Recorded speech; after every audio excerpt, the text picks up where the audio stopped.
Assalamualaikum warahmatullahi wabarakatuh. Hai adik-adik, bagaimana kabarnya?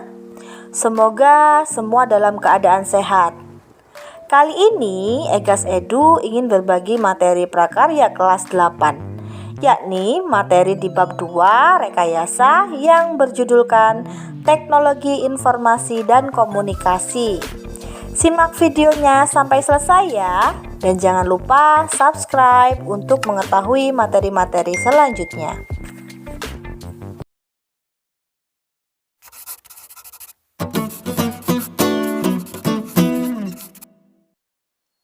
Kita bahas materi teknologi informasi dan komunikasi. Nah, pada video kali ini yang akan kita bahas yang pertama itu sejarah teknologi informasi dan komunikasi. Kemudian yang kedua, media penghantar komunikasi. Baiklah, pertama kita akan pelajari tentang sejarah teknologi informasi dan komunikasi.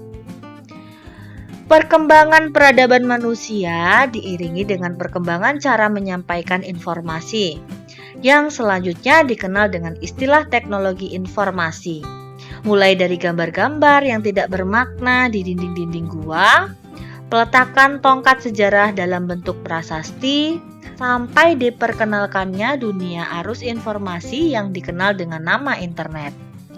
Pada zaman prasejarah, teknologi informasi dan komunikasi yang dilakukan manusia berfungsi sebagai sistem untuk pengenalan bentuk-bentuk yang manusia kenal. Untuk menggambarkan informasi yang diperoleh, mereka menggambarkannya di dinding gua tentang berburu dan juga tentang binatang buruannya.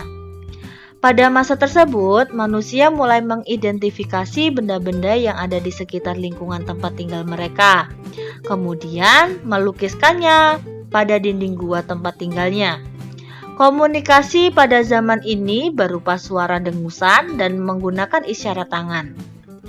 Pada zaman sejarah mulai diciptakan dan digunakan alat-alat menghasilkan bunyi dan isyarat, seperti gendang, trompet yang terbuat dari tanduk binatang, dan isyarat asap sebagai alat pemberi tanda peringatan terhadap adanya bahaya. Perkembangan sistem informasi tersaji dalam beberapa periode, diantaranya 3000 sebelum Masehi, 2900 sebelum Masehi, 500 sebelum Masehi, dan 105 sebelum Masehi. Yang pertama kita bahas tentang periode 3000 sebelum Masehi. Untuk pertama kalinya, tulisan digunakan oleh bangsa Sumeria dengan menggunakan simbol-simbol yang dibentuk dari piktografi sebagai huruf. Simbol atau huruf-huruf ini juga mempunyai bentuk, bunyi, atau penyebutan yang berbeda sehingga mampu menjadi kata, kalimat, dan bahasa. Kemudian yang kedua, periode 2900 sebelum Masehi. Pada periode 200 sebelum Masehi, bangsa Mesir kuno menggunakan huruf hieroglif. Hieroglif merupakan bahasa simbol di mana setiap ungkapan diwakili oleh simbol yang berbeda. Jika simbol-simbol tersebut digabungkan menjadi satu rangkaian, akan menghasilkan sebuah arti yang berbeda.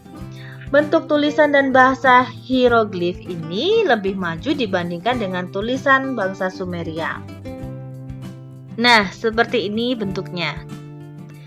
Kemudian yang kedua adalah periode 500 sebelum Masehi. Di periode ini manusia sudah mengenal cara membuat serat dari pohon papirus yang tumbuh di sekitar Sungai Nil. Serat papirus ini dapat digunakan sebagai kertas. Kertas dari serat pohon papirus menjadi media untuk menulis atau media untuk menyampaikan informasi yang lebih kuat dan fleksibel dibandingkan dengan lempeng tanah liat.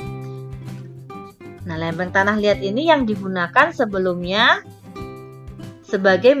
yang digunakan pada zaman sebelumnya sebagai media informasi.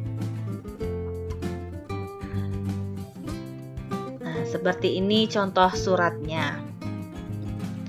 Kemudian yang keempat, periode 150 sebelum Masehi. Pada masa ini, bangsa Cina menemukan kertas. Kertas yang ditemukan adalah kertas yang kita kenal sekarang. Kertas ini dibuat dari serat bambu yang dihaluskan, disaring, dicuci, kemudian diratakan dan dikeringkan. Penemuan ini juga memungkinkan sistem percetakan yang dilakukan dengan menggunakan balok kayu yang ditoreh dan dilumuri dengan tinta. Sistem ini sekarang dikenal dengan istilah sistem cap.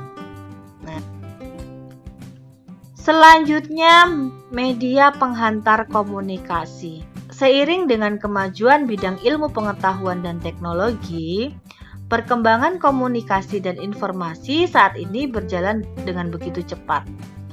Saat ini, hampir semua orang telah bersinggungan dengan teknologi informasi dan komunikasi.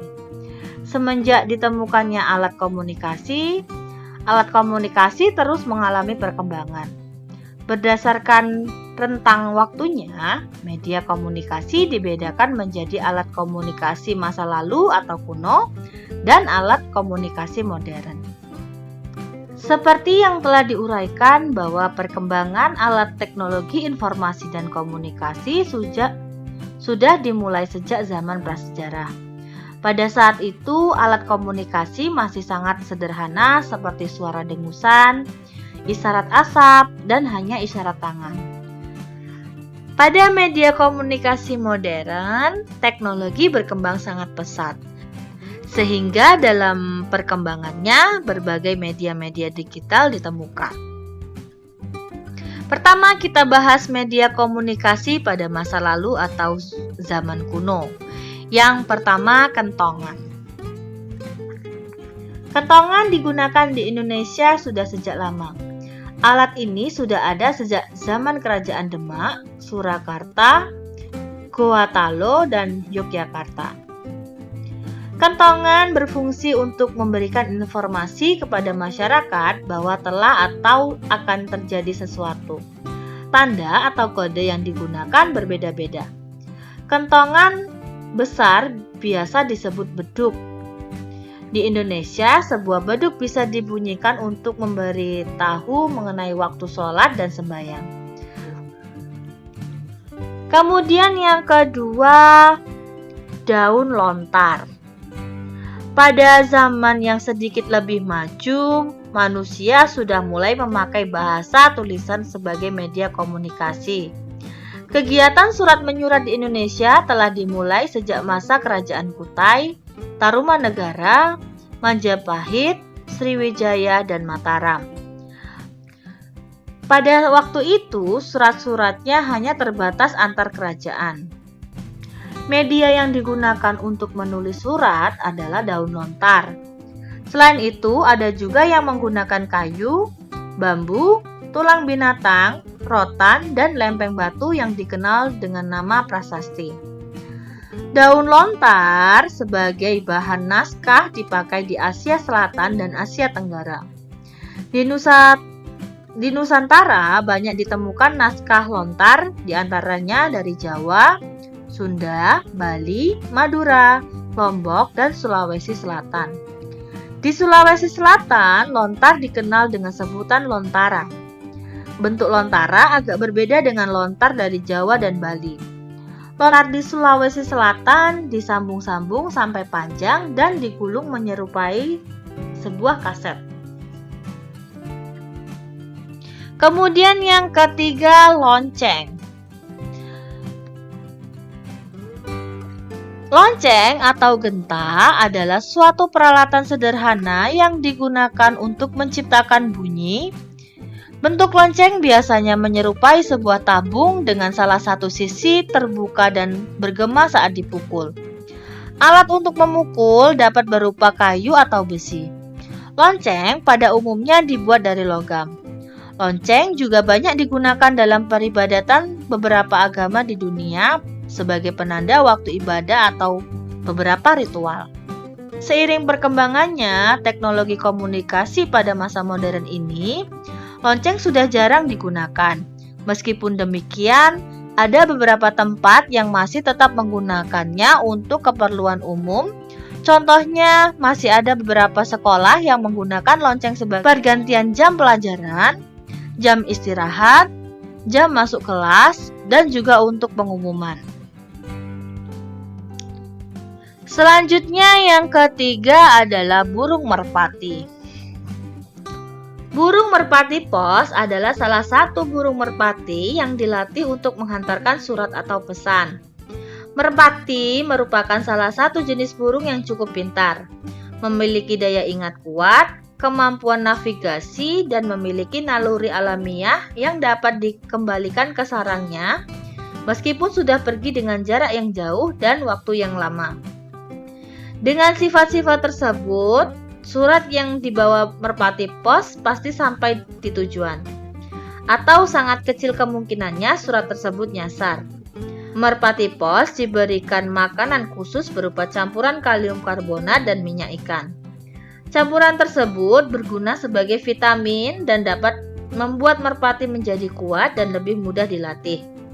Di Indonesia, rata-rata merpati pos merupakan hasil perkawinan silang antara ras Jansson dengan Delbar dari Belgia dan ras unggulan lainnya. Yang kelima yaitu prasasti.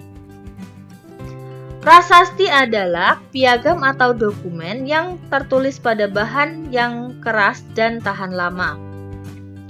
Dalam pengertian modern di Indonesia, prasasti sering dikaitkan dengan tulisan di batu nisan atau di gedung, terutama pada saat peletakan batu pertama atau peresmian suatu proyek bangunan. Kemudian yang keenam, terompet dari tanduk hewan.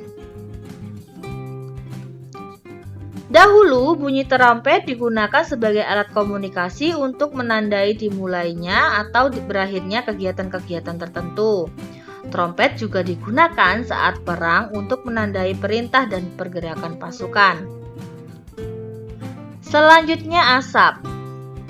Secara umum, sinyal asap digunakan untuk mengirimkan berita, sinyal bahaya sebagai tanda darurat atau mengumpulnya orang banyak ke suatu tempat.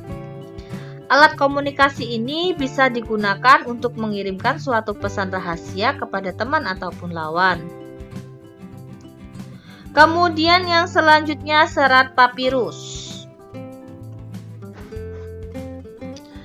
Serat papirus digunakan pada masa 500 sebelum Masehi di daerah Sungai Nil sebagai media menyampaikan informasi.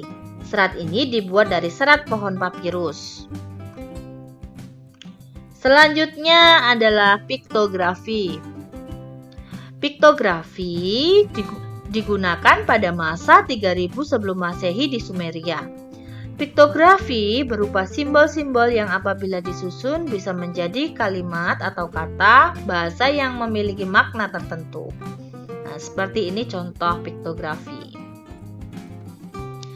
Kemudian yang selanjutnya kita bahas tentang media komunikasi modern. Sejarah perkembangan komunikasi tidak akan pernah bisa terlepas dengan kemajuan teknologi dari dulu sampai sekarang. Sejak tahun 1960-an hingga sekarang, teknologi semakin berkembang sangat pesat. Berbagai media komunikasi diciptakan manusia dan penemuan media-media digital menjadikan segala aktivitas kehidupan berjalan semakin efektif dan efisien.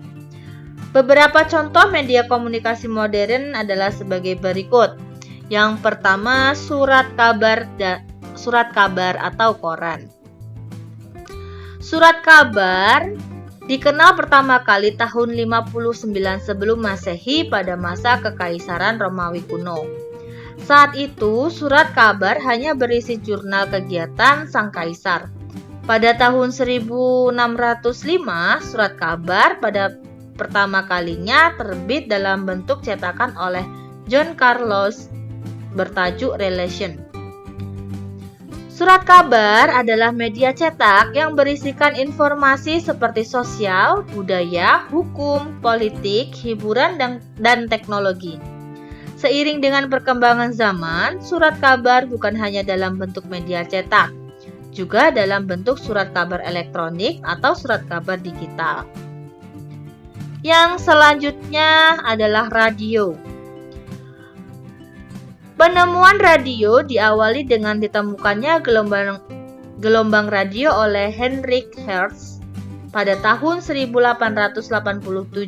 Sekitar 10 tahun kemudian, Guglielmo Marconi membuat radio pertama, tepatnya pada tahun 1897.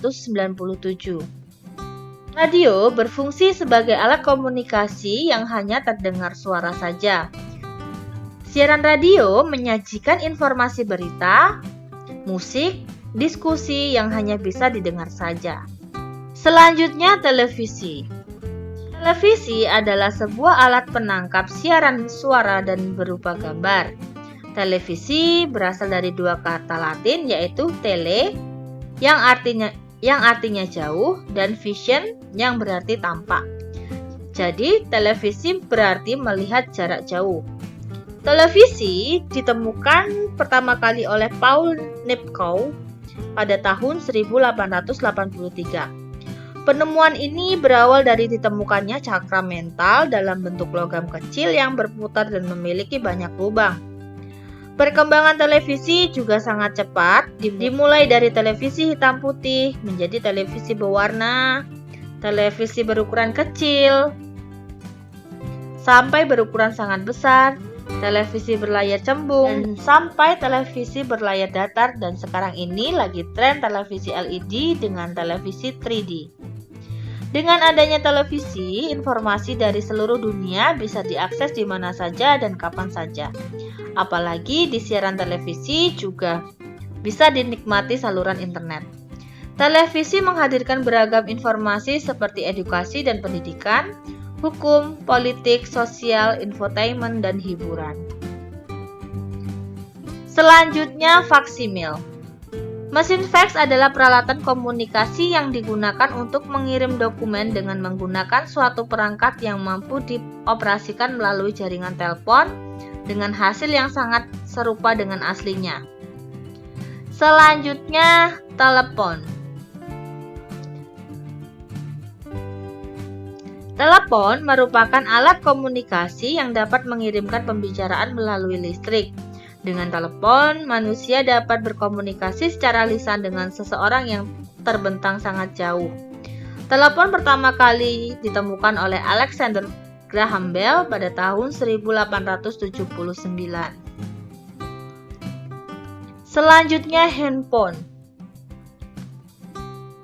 Sejak 3 April 1973 telah dikenal handphone. Handphone bisa juga disebut dengan telepon genggam atau telepon seluler. Handphone merupakan suatu terobosan baru yang sangat spektakuler saat ini dalam dunia informasi. Handphone lebih praktis daripada telepon karena ukurannya sangat kecil dan ringan sehingga mudah dibawa kemana-mana. Dengan adanya penemuan handphone, memungkinkan seseorang bisa berkomunikasi kapan saja dan di mana saja yang ada sinyal handphone. Kemudian selanjutnya, handy-talkie. Handy-talkie adalah alat komunikasi menggunakan sinyal frekuensi tertentu sebagai pemancar untuk menghubungkan handy-talkie yang satu dengan lainnya. Alat ini biasa digunakan oleh satuan kepolisian, tentara, dan juga pihak suatu pengaman atau satpam. Selanjutnya, komputer atau laptop. Komputer adalah seperangkat alat elektronik yang dipergunakan untuk mengolah data secara cepat dan tepat sehingga menghasilkan informasi yang akurat.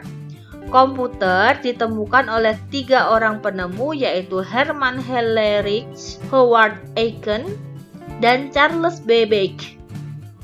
Kehadiran komputer di dunia saat ini memberikan perubahan yang sangat luar biasa. Banyak masyarakat yang beranggapan bahwa komputer hanya digunakan untuk mengetik saja. Padahal komputer dapat diaplikasikan dalam hal berbagai bidang seperti kedokteran, matematika, dan penerbangan. Demikian tadi materi tentang teknologi informasi dan komunikasi. Semoga dapat kalian pahami. Terima kasih. Assalamualaikum warahmatullahi wabarakatuh.